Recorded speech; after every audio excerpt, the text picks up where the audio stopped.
Welcome to Pages from the Dark. Oh, wait a minute. We can't call ourselves that on this one because this is a start of, well, technically our last one of these was the start of a new series, Reels from the Dark Side. The monthly book club with film podcast with a specialization in spooky. I am your host, Dylan Ludwig, aka Mr. Hyper-Aware. And with me, as always, my lovely wife and co-host, Alyssa Ludwig, also known as the Earbud Bookworm. And today, we are talking about Final Destination Bloodlines. Another entry in a franchise with the subtitle of Bloodlines. Man, I can't tell you how many of those exist. Yeah. And usually it's a pretty bad sign when you see that as a subtitle. I don't... Have I seen any? I don't think I've seen any. Hellraiser Bloodlines. I don't think I saw that one. That's the one with Adam Scott. Oh, yeah, in the past, and then later in space. Yeah, no, but then I didn't see that one. But there's also Pet Sematary Bloodlines. Oh, yeah, no, I haven't seen that. Wrong Turn 5 Bloodlines. No. There's one other big one that I'm missing. But usually, if that subtitle is somewhere in an entry in a horror franchise, it's not a good sign. Okay, well. So, did this one break the Bloodlines curse? Well, we will get into that shortly.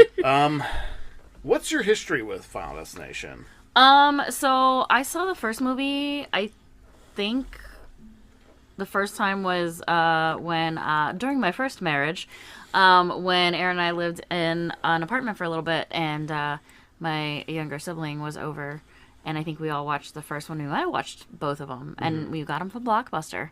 Back when that was, the thing. Yeah, and we watched them, and I really enjoyed it.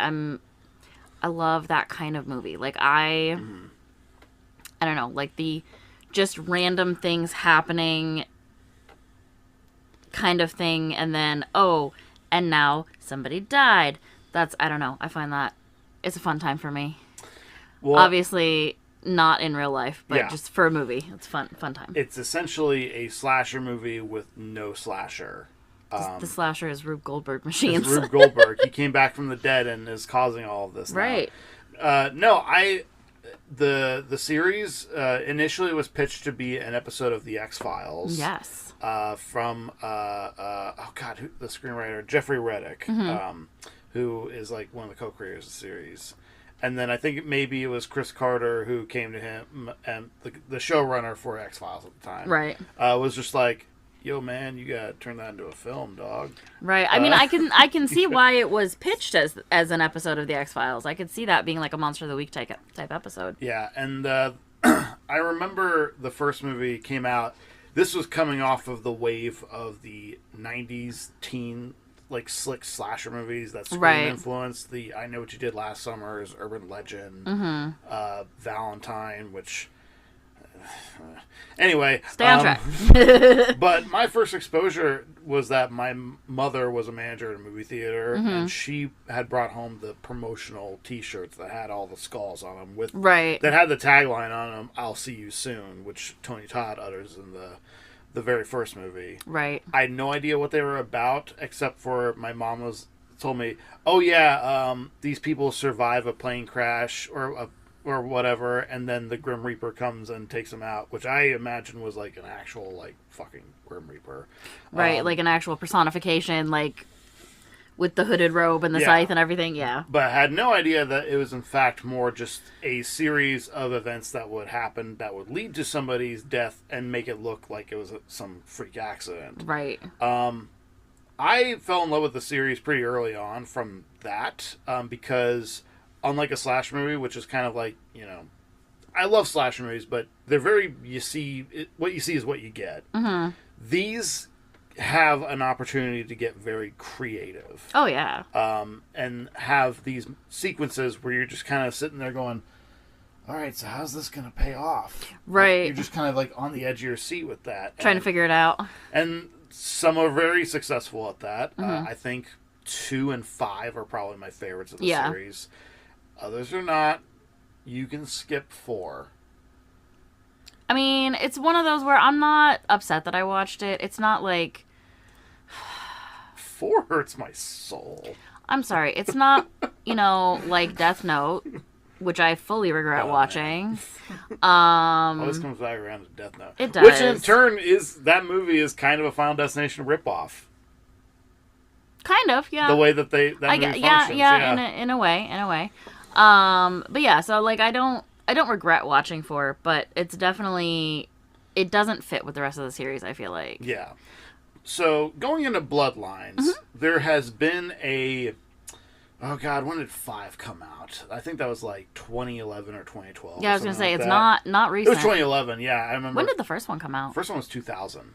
So were you like 6? Yeah. Did you watch it? No. I watched it later. Oh, okay. But I always had a fascination with horror. And okay. That was one that was kind of on my radar. All right. Anyway. Moving on. But, so, yeah. So, it's been a while. Yeah, it's been a while. The franchise has been going on for 25 years now. 5 ended on a note that felt like it was closing, without going into the spoilers on that one, it felt like it closed a loop that the first one had started. Where that series began, it kind of came full circle. So then the question becomes like, all right, well, what do you do to continue this, especially this far away from the last one? Right. Far enough away that when we got our concessions and said that was the movie we were seeing and that we had watched all 5 movies in the last week because I had only seen the first 2, the guy at the concession stand was like, I'd never even heard of these movies until this one came out. And I was like, I feel very old. Anyway. Yeah. Sorry, go ahead.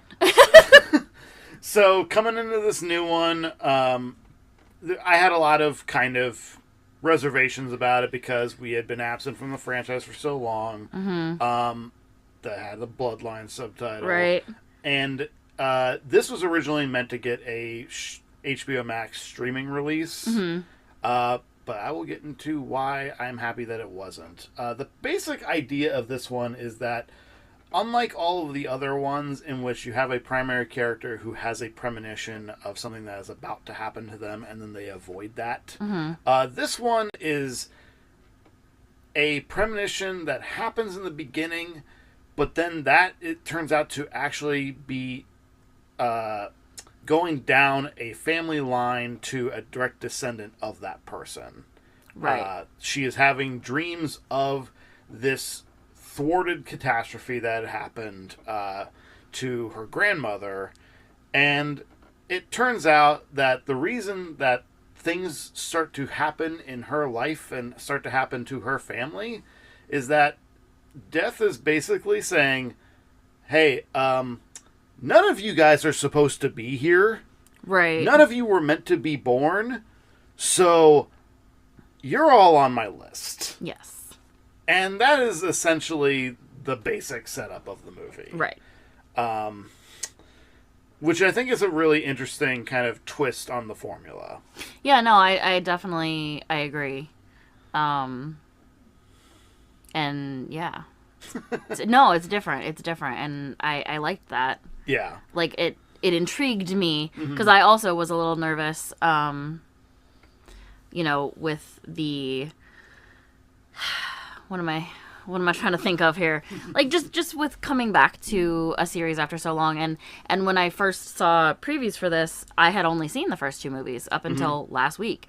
I had only seen the first 2 movies, and I knew that I really, really liked those, and so it was like that whole thing of like, oh, I'm really nervous, but then once I saw the first teaser trailer with the tattoo parlor, and I was like, okay, this looks promising.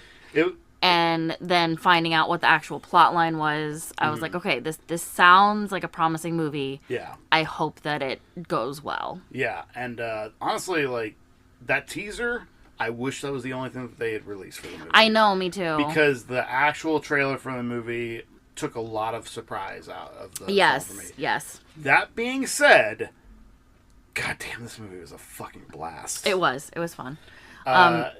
I see you pulled up the Wikipedia. Did you want to talk about the cast? Well, I want to start off because I didn't realize this. The directors of this movie... So you have 2 directors on this one. You have Zach Lipovsky and Adam Stein. I'm not super familiar with the work of Adam Stein. A lot of it is like kind of editing work before this. But Zach Lipovsky, what I should have realized, was on my shit list before. Oh, really? And because he directed the worst Leprechaun movie, Leprechaun Origins. That's the one where they turn him into like just a little demon troll thing. Right. That was that the one with no, wait. Was that the one? Did I watch that one? Yeah, you did. That was the one where you could barely tell what was happening because the camera work was so fucking dark and shaky. Was that the one with one of the lead actresses was from Manifest? Oh, maybe. Or was that the other one? I don't know. Anyway, continue. I don't know. But anyhow, so like I'm very shocked that these two came together and made as good of a movie that they did. The right series. Oh, I'm sorry. Christ. Go ahead. We're moving on from Leprechaun. Yes. As much as I love Leprechaun. I know. But for whatever reason. But one of the things that keeps the movie afloat, because if there's any like legitimate criticism I can give it, is that it hits a lot of familiar beats from the other films. Right. There's not a whole, like, as far as like what they're trying to accomplish, it's not terribly different. It's all like, oh, death is coming for us, so how can we get away from it? Right. Obviously, I mean that's what a Final Destination movie is. Yeah. I kind of wish that this series would start going into like why the premonitions happen, but they have yet to explore that. Mm-hmm. Well, if they do another one, maybe they can do that. I mean, this movie made a shit ton of money. It did. So, So anyway. So, but the cast as it is, our lead is Stephanie, played by Caitlin Santa Juana. Only other credit that I am familiar with. Well, not even really familiar with because I didn't watch it, is that she's on the Flash TV series. Oh, okay. But her younger brother, Teo Briones, I think that's how I'm pronouncing it, who plays Charlie, he's also on the Chucky TV series. Right, I know you mentioned that. Which he played an asshole brother on that series. Okay. Not that he's that much of an asshole here, he's just right. naive. And then you get this extended cast of other people that round out the family. I think the standout, and you'll probably agree with me, is the guy who plays Eric, Richard Harmon. Yeah. Who is the tattoo artist that we see in that teaser. Right. That fucking guy's, I don't know if he's improvising, but his comedic timing is so good. No, he's great. The movie is basically, it's more of a dark comedy. It is a dark comedy. Than any of the previous other ones. Well, I don't know. Some of them have had, I mean, they've all had some funny moments. Even the first one had some funny moments. You know what I mean? But I do feel like that original series, it has this kind of more sinister tone to them, which this one's starting to kind of embracing kind of the thrill ride a little bit more. Yeah, I definitely, thrill ride is a good way to put it. Oh shit, the mom is from Dexter.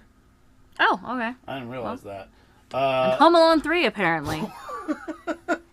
Connective tissue there. Oh my god. I would be remiss if we didn't also talk about Tony Todd. Yes. Who is kind of the thing that keeps an anchor to the series in a lot of ways, because he's been in the first one, the second one, and the fifth one before this. Right. And it's easy to say like, well, 3 and 4 clearly aren't that good. In no small part to the fact that he's not in them. Right. So it doesn't feel like those movies connect too much. It does feel a little disjointed because of that. Yeah. Now going into this, it's like, well, what do we do with him that's not just him kind of standing around menacingly and giving cryptic advice? Right. I felt like what they did with him for this to be his final theatrical film role was incredibly unexpected and respectful. Yeah. We can't go into specifics on that quite yet, but we'll talk about that later on when we get to spoilers. But I felt misty-eyed when he left the screen for that moment. And it was one of those where it's like, wow, we really did lose like one of the greats of cinema. No question. You're giving me chills. Don't do that. No, Tony Todd was a master. Yeah. Absolutely. Yeah. No question. From this to Candyman. Oh, yeah. To, you didn't watch the Night of the Living Dead remake, but he actually played the Ben role in that one. Oh, okay. Yeah. it's not the movie's kind of okay. Yeah. But he's really good in that. I would imagine. And then of course the kills are. I don't think there's a weak link in the whole movie. No, I don't think so either. I think there's like one I can make the argument for, but that's a little underwhelming. But otherwise, like everything from that opening sequence, which, by the way, I am really happy that we saw this with a crowd. Oh, yes. I will say we would be unable to continue recording with honesty if I don't mention the fact that there were some people that made it less than enjoyable. Because we were seated behind a group of girls in their late teens, early 20s, which, go off, have fun, that's great. But we paid $60, with concessions, to see this movie. Yeah. And I wanted to see the movie, not their phones on Snapchat. So, that was slightly annoying. Thankfully, it did eventually resolve itself after I threw a napkin at them. And then the funniest part, which you didn't even notice that, was then the girl that was next to the girl you threw the napkin to, who was just like, what? Yeah. Then she her friend held up her phone with text that said, please stop throwing things. Yeah. And I'm just like... So, it did make me realize, though, that, like, is this something that young kids are not realizing is etiquette at a movie theater? Because, not, like, genuinely... Because they may not realize, because the little thing at the beginning only says silence your phone. It doesn't say don't get on your phone. So, I don't know. But anyway, so that was annoying. But other than that, the crowd was great. Yeah. And even they... You killed Dr. Strange. I'm so sorry. That hurt my elbow, too. But Death is in the room with us. Holy shit, we need to get out of here. This might be my last time on camera. I love you. But even the girls in front of us did eventually like really get into the movie, and they had some good reactions. But yeah. Seeing it with a crowd was very great, and I highly recommend it. There's a great moment where one of the brothers is like, because they're making a plan, and they're trying to tell him like, no, you need to stay here, you're safer here, and he's like, no. I looked up how many home-related deaths could happen. No, I'm safer with you guys. And there was a guy behind us that was just like, that's fair. Yeah, that's fair. But yeah, so seeing it with the crowd was great. Having that whole atmosphere of like when something really shocking or gory happened, everybody kind of gasping, and then like the nervous laughter, and it was just a lot of fun. It's the big thing that makes the argument that this needed to be a theater release from the beginning. Yeah, I find it absurd that this was ever considered to be for a streaming release. That's weird to me. Because like between this and then Warner Brothers tried to do the same shit with Evil Dead Rise, which we didn't see that in the theater, but when you watch that movie, you can see why. Oh, yeah. It's a very reactionary movie, and this is the same way, where it's like, why would you even think to just have this be a home release? Like, yeah, I don't know. And sure enough, the numbers speak for themselves, because this is the highest grossing R-rated horror movie of the decade. Opening release. Yeah, opening weekend. Yeah, opening weekend, I should... highest opening weekend, because right now Sinners has a very good record going on right now.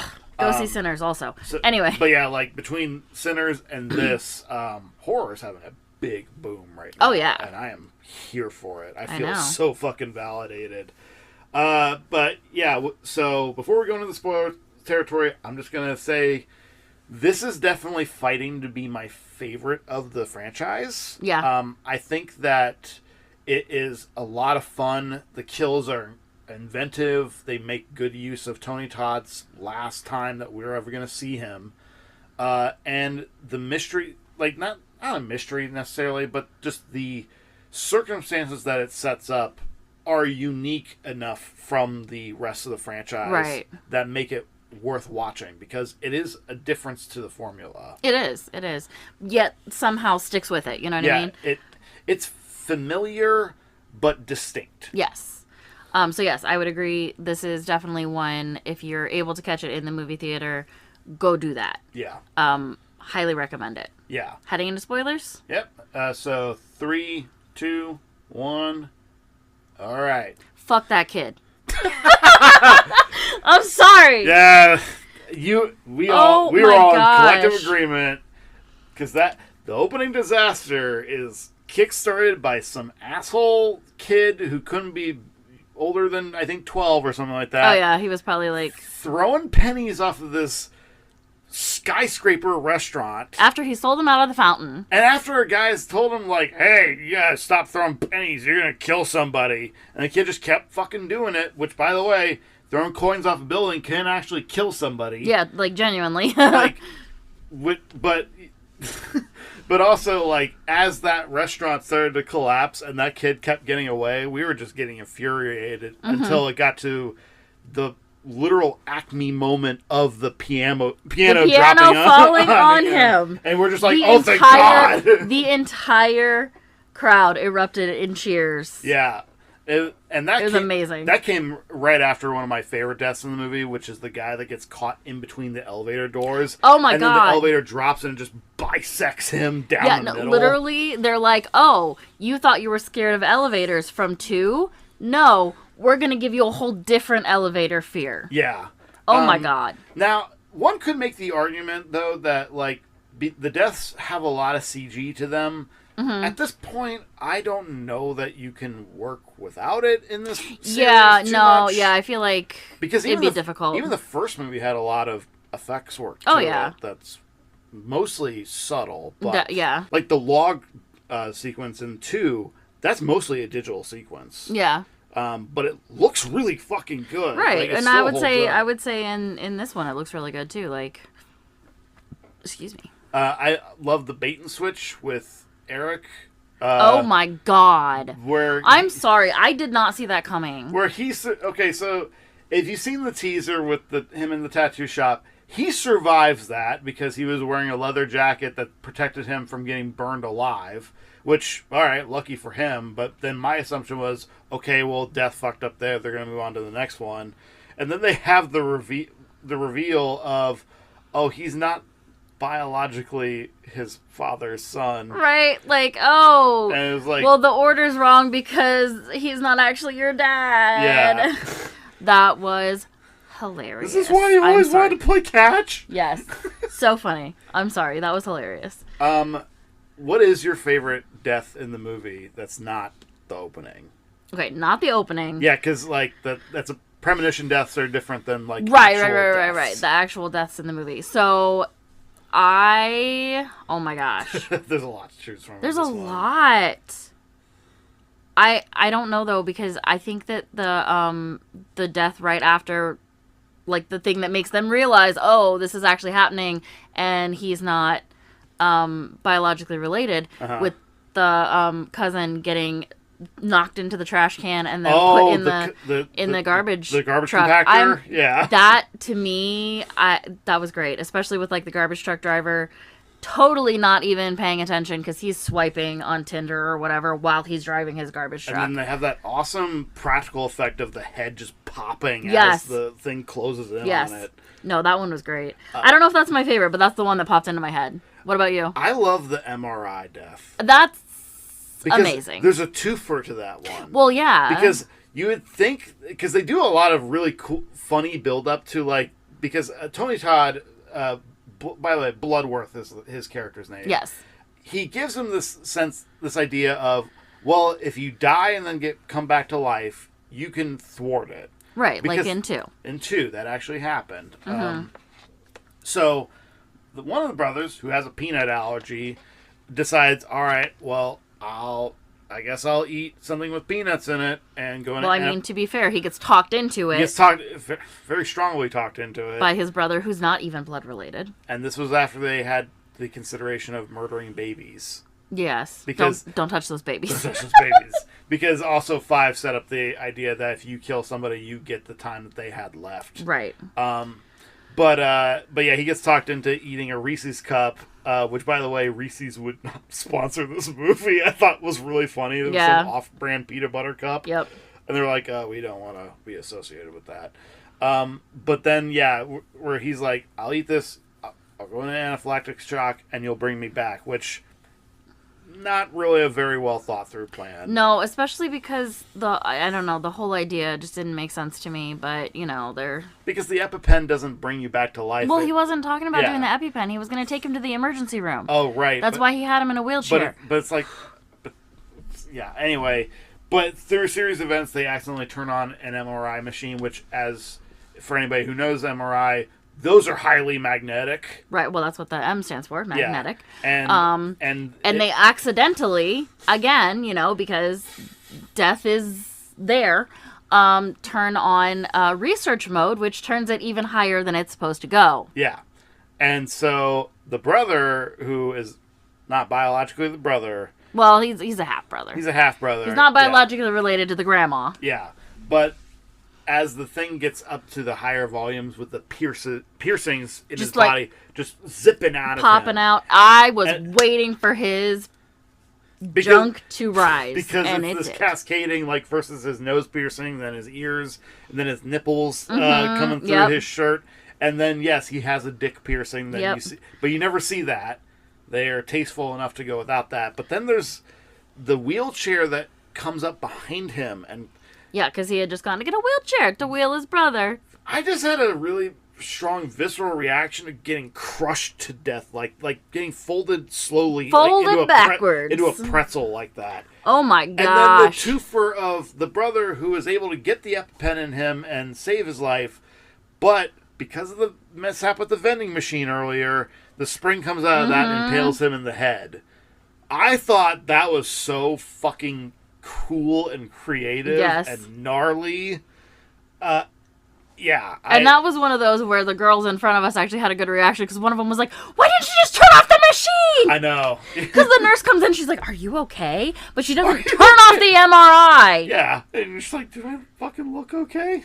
I think the only death I found underwhelming was from Stephanie's mother. That's the one I thought you were going to say. Because she just gets crushed to death by a light. Right, After getting burned from an exploding house because of their plan of, well, if we go to Grandma's house, she was safe in there, and that's how we stay away from death, which that plan doesn't make sense anyway. No, because they made it clear in the beginning, when Stephanie first went to visit her grandma, they made it clear that death was still in the house. She just had the house rigged up to where she knew how things should be, and so she was able to catch when something happened. Yeah. That's not the case when you've not been living there. Yeah. So that was not a well thought out plan. Also, the grandmother got cancer anyway. Well, yeah, I mean... And then the minute that she stepped out of the house, then she dies from being impaled through the face. And it was in her book. But yeah, it was just so funny to me that they're like, oh, her house, her cabin, that's the safest place.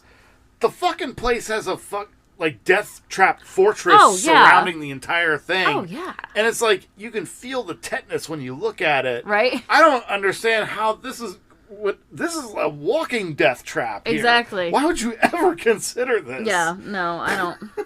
And them driving around in an RV was giving me so much anxiety because you're not supposed to be loose in those while they're driving. That's not safe. Yeah. You're supposed to be in a seat, buckled in. Yeah. And, so when they're just, driving around and people are sitting back there at the table, I'm like, what the fuck are you doing? Death is calling you. Not only that, but I already have anxiety watching movies where people don't look at the road when they talk. Oh my God, I know. Cars. And this is one where I'm like, look at the road. Just look at the road. Look at the road. God damn it. Stop trying to have this bonding time where you're just kind of constantly mostly looking at your daughter. Yeah, no. Don't like it. But the last thing that I'll touch on in the spoiler territory, and then we'll go ahead and give ratings here, is Tony Todd. Oh my gosh. So that improvised monologue. Oh my God. Even without what they did with his character as far as tying it into everything. Yeah.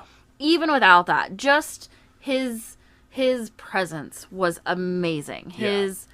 He just okay, anyway. Well, and you can feel that sort of melancholy to it because he's, clearly very sick when they filmed this. Oh yeah, I mean, visibly you could tell he was not well. Yeah, they even though he hadn't disclosed a person publicly, stomach cancer made it to where he couldn't eat, so he looked like a skeleton. Yeah, and it's kind of darkly appropriate for this movie though. Well, yeah, obviously. But they do a bit of a turn with him because in the previous movies he's very much a more sinister kind of presence. Right. Sinister, mysterious, very creepy. Yeah, He's just like hanging out. He's got kind of this gallows sense of humor to him.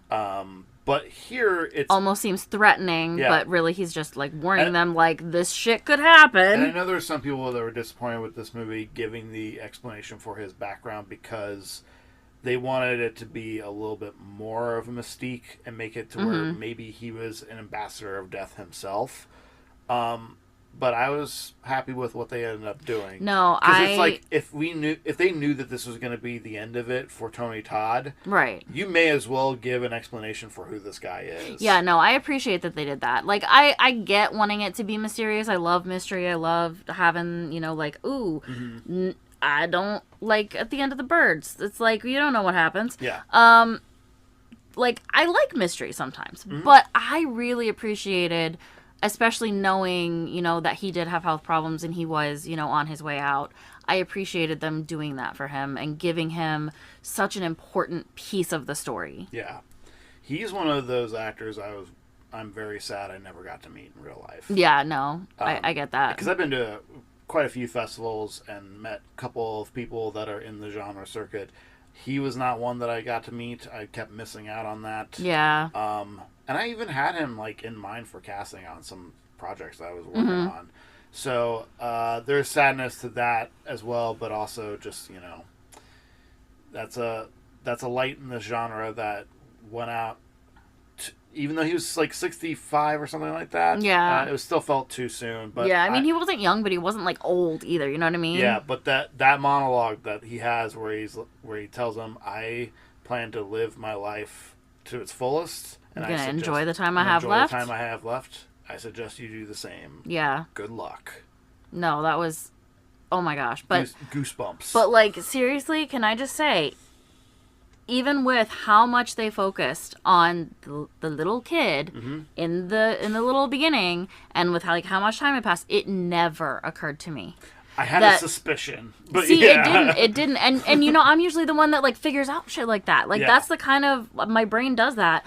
I did not even consider it. I did not even go there, and I think part of that is because other than some of the kills, trying to figure out what the specific kill was going to be. Yeah, I kind of tried to turn my brain off. I was like, I'm not figuring shit out. I'm just watching a movie. I'm just gonna let it play out. Yeah. And I actually think that was an interesting way to do, for my own brain to do that, because I was able to enjoy that reveal. Yeah. Very disappointed that the lawnmower death was spoiled in the trailer. Yeah, no, because it has a lot of build up to it. It removed, too. and that's probably the one with some of the most build up. Yeah. Honestly, other than maybe the MRI one, but I don't know. Yeah. It removed so much tension from that scene. Yeah, that's why I tried to keep you from watching that trailer. I know, but then we saw it at Sinners, and then we're just like, all right, well, cat's out of the bag. Yeah, it's fine. Yeah, but it's fine. Anyhow, let's go ahead to ratings here. Yes. You want to kick us off? Sure. Okay, so are we doing skull ratings and rating it within the series, or just skull ratings, or how are we doing this? Oh, yeah, I didn't think about that. Yeah, let's do that. Go ahead with just your overall rating for the movie by itself, and then where you would rank it in the franchise. Okay, so and I think we've talked about this before, I am an easy rater. Books, movies, whatever, I pretty much am 4-star, 5-star unless I dislike. If I give it 3 stars, that means I actually probably didn't like something about it. I'm gonna go ahead and give it 5. Honestly, wow. I'm gonna do 5 skulls. I had a lot of fun. And I feel like it has rewatchability. So this is on the same level as Sinners, which is also a 5. Yeah. Well, here's the thing. Sinners is solid 5. This one I'd give a 5, but if you really made me, I'd probably knock it down to a 4. Yeah. Give it 4.5.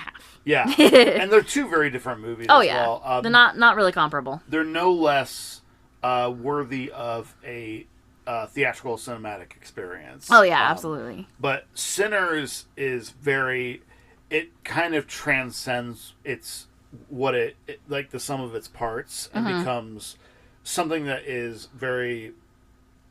I don't even know how to describe it. It was cinematically, it's just overwhelming what that movie is. Right. this is a fucking roller coaster ride. And it's a great... Yeah.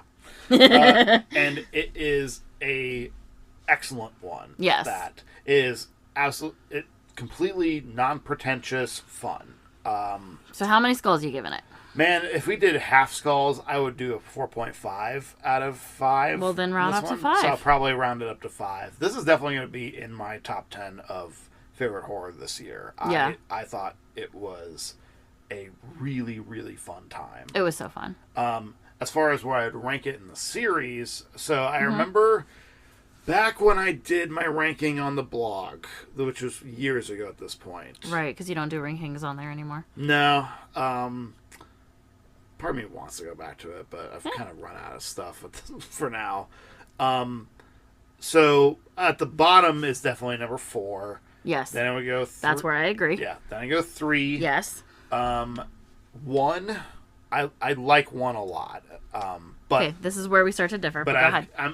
But there's things about 1 where I kind of disengage with the characters a little bit. Okay. And then, man, this is where it gets really hard. So, I think I would have to go 5.